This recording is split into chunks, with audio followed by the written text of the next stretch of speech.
Okay,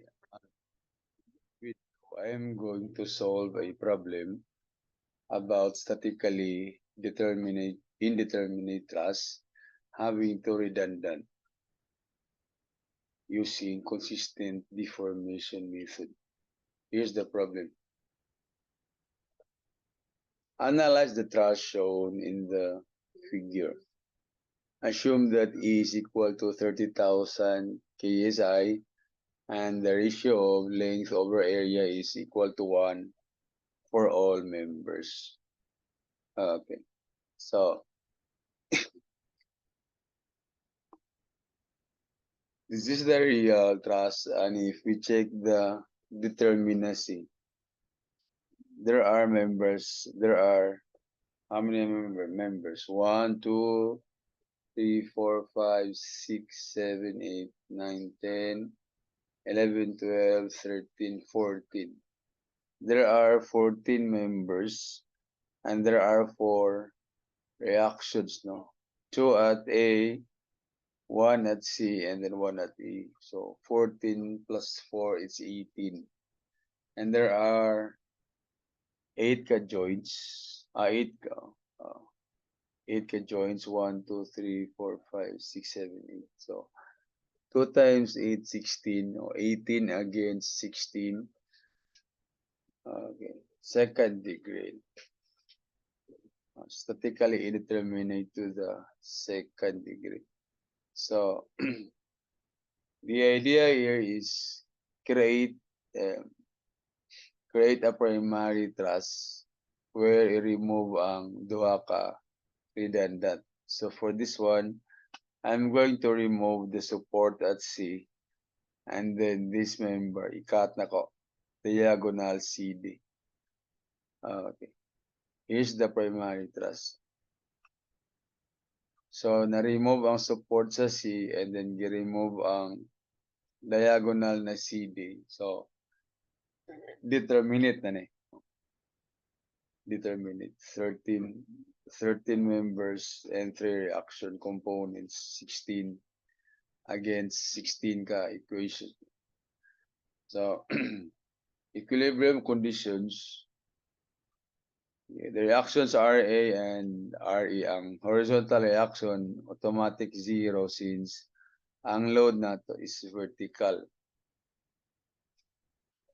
So we start with moment. So let's sum up moment about joint A.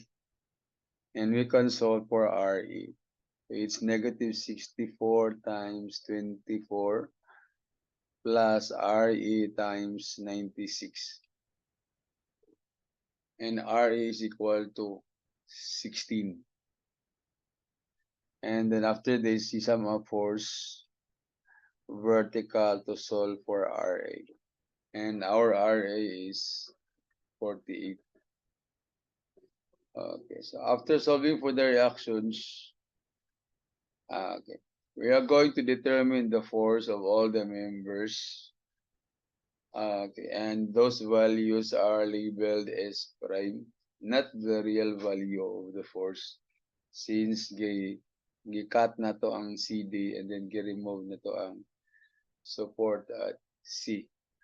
Okay, so in solving for the forces, you can use method of joints or you can use my technique, my labay-labay style. So the idea of labay-labay style is i-balance ang forces. Okay, ang basis is equilibrium ra. Summation of force sa horizontal must be equal to 0 and summation of force vertical must also be equal to 0. So if you look at A, nata 48 na reaction. So para ma-0 ang vertical, dapat i-resist siya og 48 na downward kay upward. So where will we get that 48 na force downward? Vertical component sa EV, sa force sa EV. Now let's start with the slope. 32 over 24, that's 4:3. Okay.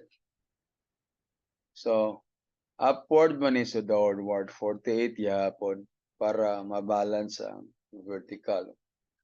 So, satisfied na ang vertical. So, my love style is this. Given ang vertical component, i-divide sa vertical na part sa slope. So, it means na 48 over 4. The answer is 12. And ang quotient na i-multiply sa component sa 3. 12 times 3, 36. So, muna yung horizontal component. 36. Okay. And dapat ang arrowhead niya mag-intersect or mag-touch ang arrowhead as well as the magnitude. So to get the magnitude, same lang. Katong quotient kaganina na 12, bali 48 over 4, 12, no? Katong quotient, i-multiply sa diagonal, hypotenuse, mo na ang value sa diagonal na member. So 12 times 5, 5 may no, it's a 3, 3, 4, 5 triangle. So 12 times 5, 60. Compression siya kay ang forces nimo towards joint. This one. It's negative 60. Okay. Next is at A, unknown ang AB. And naman tayo 36 na component pa paingon sa left. Therefore, ang force sa AB is towards the right. From A. And that's 36 also. Tensile. So it's positive 36. So considering joint A, balance na niya or equilibrium na. Ang force vertical 0, ang force horizontal 0. Okay? So after joint A, values sa forces nimo ilabay or i-transfer sa opposing joint. No? The other joint. No? So like this one, B. Tensile man 36, so away from the joint. And then, okay. So, kining 36 nga left, i-balance po dani 36 para ma-zero. So, positive 36 man. Positive means tension and negative is compression. Now, still at joint B, nata 64 downward. So, i-balance siya og 64 upward. And that's tension, 64. Next, ani is to analyze joint B sa ibabaw. And then, transfer na to ni. Ilabay na to. We have this one, 48 and 36. And then 64. 64 ni. So, para ma-balance, we start with vertical. So, the vertical component is, the blue one is 64. 64 downward. And we have 48 upward. So, para ma-equilibrium, kulang tao 16 upward. 16, yeah, 48 plus 16, 64. And from this, use again the slope. Vertical divided by vertical na part. 16 over 4. 4 times 3, 12, 12. And then ang magnitude is 16 over 4. 16 over 4, that's 4 times 5, so 20. Negative 20. No. And BC sa top chord, natay 36 towards the right, natay 12 towards the left. So, kulang tao force towards the left. So, and the value is negative 24. 24 times 12 times 36. And then after this, ilabay 24. And then, sige. At joint C, ang force na mabalance sa 24 is this one, CD. 24 also. And then sa vertical, since 0 ni, it means na 0 sa CC. And then after this, join C, C nga gamay. So, i-transfer ni, labay, as well as this. Okay. So, we start with the vertical 16 and then 0. So, therefore, 16 is any upward. 16 para ma-0.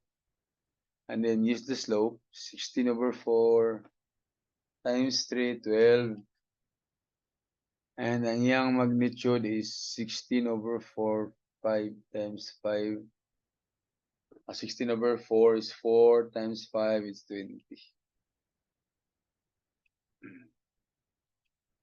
This one, 20. And for member CD, you look at horizontal forces. We have 36 towards the left, 12 to the right, 12 to the right. So, kulang ta og 12 towards the right. Kaya naman ta 36 towards the left. 12 na, no? 12. And then, since 0 ni, 0, then D is also 12. Wala man ni force ni. So, ang DA na to, 12 sad. Okay. Next is, okay, this one 0 na, kaya wala man line vertical. So, ang next is joint E, pwede sa joint D. Pwede na. Joint E na lang. Sa joint E, nata 16 upward reaction. So, i-balance siya og 16 downward. And same slope, the horizontal component is 12. So, you look at joint E, balance at 12, green and blue. So, correct, no? And then, magnitude ayun, 16 over 4 times 5, then 20. Okay. So, okay, these are the values of the force of the members. And mo ang value sa S prime. So, ang next is solve for U1. Value of the force of the members due to a unit load acting at joint C. Since diri man atong gi-remove, so sa C ta mag-apply og unit load. 1, and by inspection, since the load is at mid-span, then ang reaction na nasa duha ka supports equal. So 1 over 2 is 0.5. And then use the same procedure a while ago sa previous nga slide. Okay, so same slope. So 0.5, so 0.5. And then 0.5 over 4, 0.125 times 3, it's 0.375. And the magnitude, 0.5 over 4, and then times 5, natay 0.625. No? And then, i-balance ni dire, positive ni, 0.375. And then, balance. And ang mabalance ani is this one, to the right, positive. And then, 0 ni, wala man force dire. 0. Okay, next is the joint B. Transfer na to na components. Kana 0.5 and 0.375. This one is 0. So therefore, ang mo resist sa 0.5 is this one. Downward, that's 0.5. So by ratio and proportion, 0.5 over 4 times 3, 0.375, and then 0.5 over 4 times 5. 0.625. So, tension eh. We have 0.625. And then, ang resistance nila at joint B, natay 0.375 and then 0.375 directed to the right. So, mahad na. And the value will be balanced by this one, DC. 0.75. And then, labay, this one, it's 0.75, and then this one is 0. And then after this, labay na transfer na or by symmetry, pwede ra, no? Since symmetrical man, it means na ang force sa AB, same lang dire. Pwede ra, no? Like this one. Okay. So, ang values ani, dito na to is botang sa table as a column under U1. Okay. For U2, the second redundant is apply unit load at joint D and C, sorry. C, joint D and joint C. This one. Okay. It's not joint D and joint C. Now, since the two forces are collinear, moment is zero. Okay, so when you say moment about a zero ang RE, and then summation of force vertical zero set. So we get the components. Now, the hypotenuse is 5. So since ang given diagonal, 1 divided by 5 na, 0.2 times 3, it's 0.6. 1 over 5.2 times 4, it's 0.8. And then same to rin, 0.6 and 0.8. Okay. Again, since collinear ni, 0 ang reactions. Now, okay. At A or E, since 0 ang reaction, kini ng mga force is 0 sad. So, 0 man because 0 man ang vertical. So, ang yung vertical component is 0 sad. So, 0, 0, 0. Sa right side, magyapon 0. Okay, later. At joint C, ang mabalance sa 0.6 is this one. 0 man eh. So, it's 0.6 toward the left. So, this is compression. Compression na 0.6. Next, this one. 0.8 downward, so upward. Compression also 0.8. And then, labay, 0.8, no? And 0.8 sa ne. And using the same slope, 0.8, 0.6 ne. And then, ang magnitude niya is positive 1. Next, ang mabalance sa 0.6, 0.6 at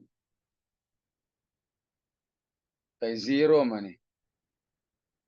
So, compression eh, negative 0.6. And then dire, upward man downward, or this one 0. 0 since mag-balance man yung duha, 0.6 and 0.6. So, 0 ni. So, negative 0.8. And last, 0. So, muna ang value sa U2. Next, is construct a table.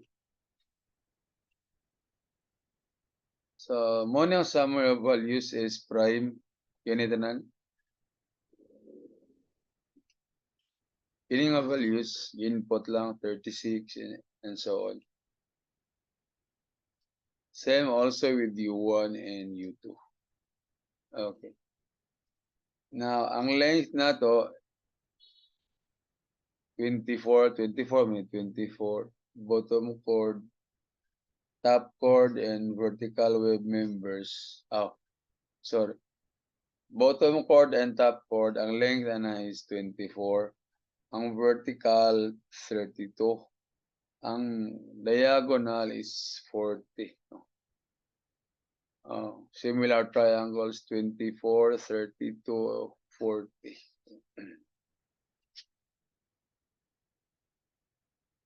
And since ang ratio sa length over area is 1, and we have L is equal to 24, therefore, ang area is 24 also.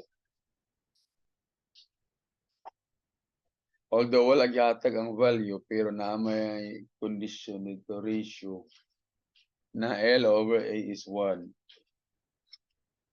So equal na, and then E is given. So next is you solve for delta 1, and the formula of delta 1 is S prime times U1 times L divided by AE. Okay. So 36 times 0.375 times 24 divided by 24 and 30,000 mo yung value. Do the same sa remaining members.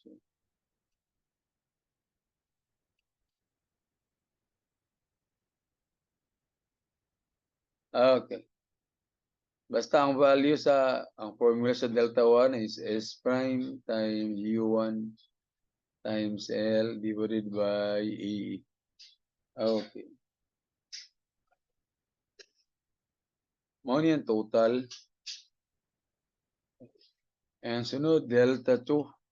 For delta 2, it's S prime times U2 times L over EE. Like 36 times 0, 0. So, all U sub 2 na 0, 0 sa okay. S prime times U2 man.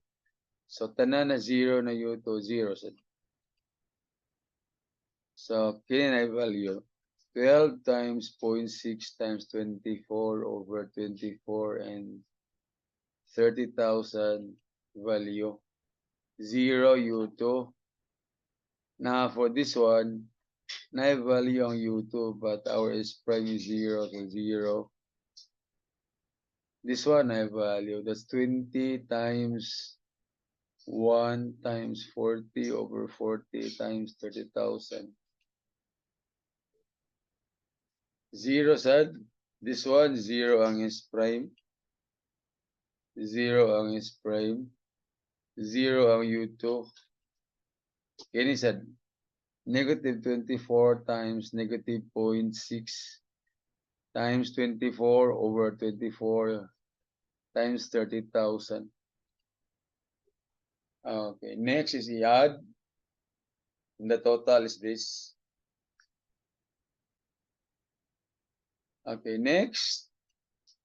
Delta 1, 1. Delta 1, 1 is equal to U1 squared times L over E. So, U1, you square this one times L divided by area and E. Mo yung value. So, i-add na tanan.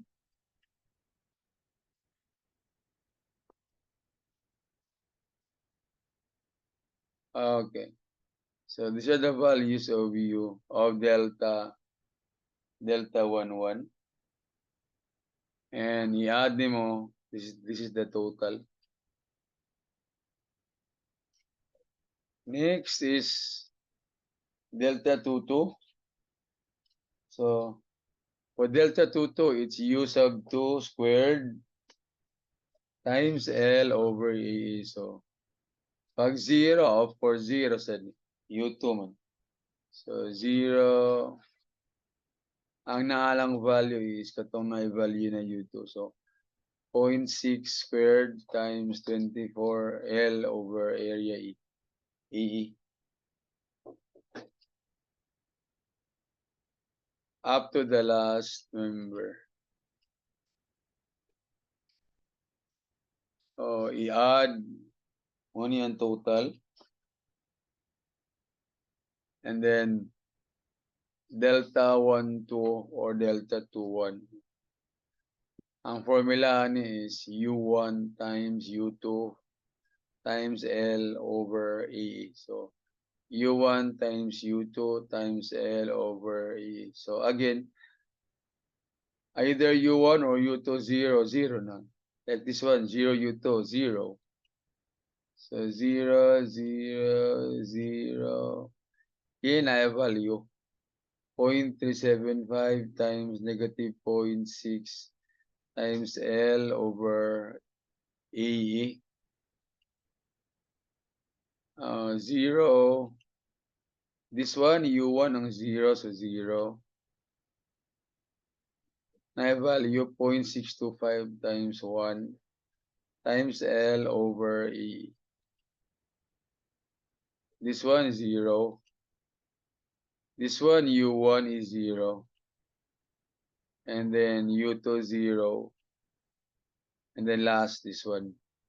Negative 0.75 times negative 0.6 times L over AE.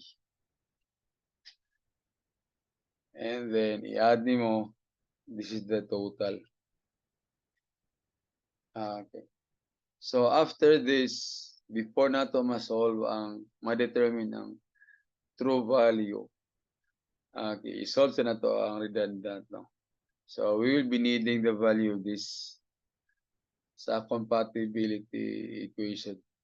So, our compatibility equation is this. For to redundant, and not a value any delta 1 and all, delta 1, 1, 1, 2, 2, 1, 2, 2. So, delta 1, delta 2, delta 1, 1, delta 2, 2, delta 1, 2, or delta 2, 1. So, kanina. And then after this is our first redundant actually. Our X1 is RC and our second redundant is force of member DC katong gikat. So using your calculator mode 5.1 to equations with two unknowns, you can solve for RC and FBC. And negative man, and ang assumption is okay, this one. Ang assumption na to sa RC is downward. And na negative siya, so it means upward ang reaction sa C. Okay. Negative man is so upward. And ang assumption po nato sa itong diagonal member is tensile, so therefore tension ay positive man. Okay. So we will be using the values of RC and FBC pag-solve sa members. So, okay.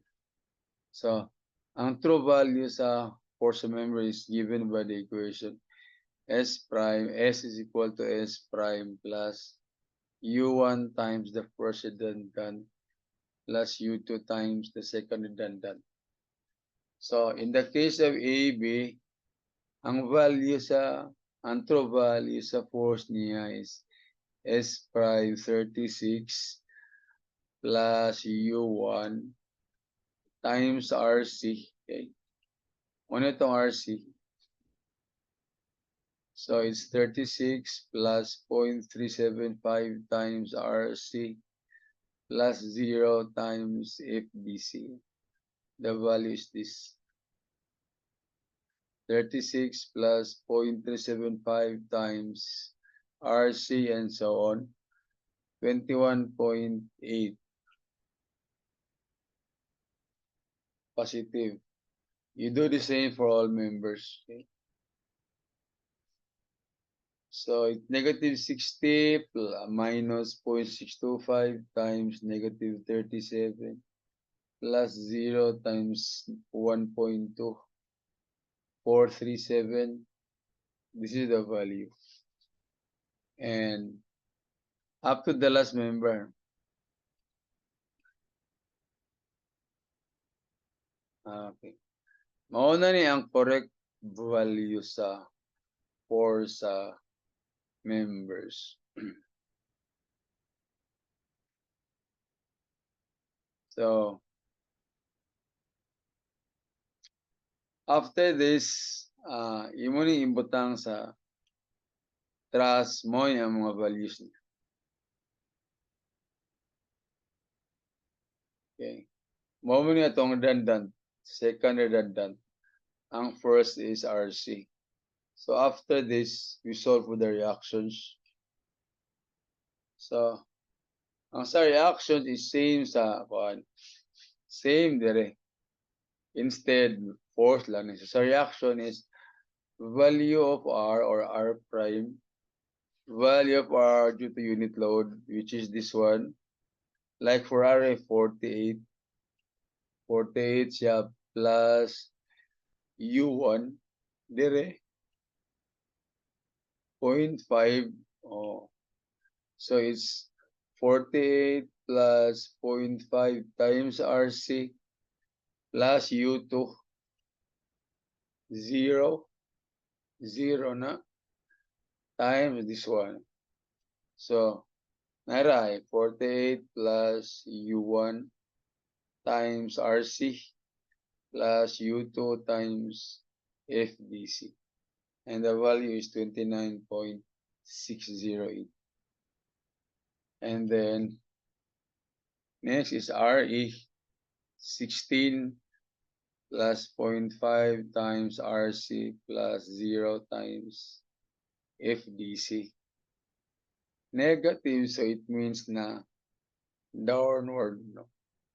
So, and then our redundant RC, 37.86415 upward. Okay. So, this is the solution of the given problem. Statically indeterminate truss with two redundant using consistent deformation method. Anyway, you can check the values using any software. Okay. So, I hope that you have learned something from this video. Thank you for watching. Now, by the way, okay, as comparison, okay, mo ni ang values nga nakuha against this one. I mean, summary, no? Summary. And mo ni ang values using Kasimali software. Okay. Same lang na. No?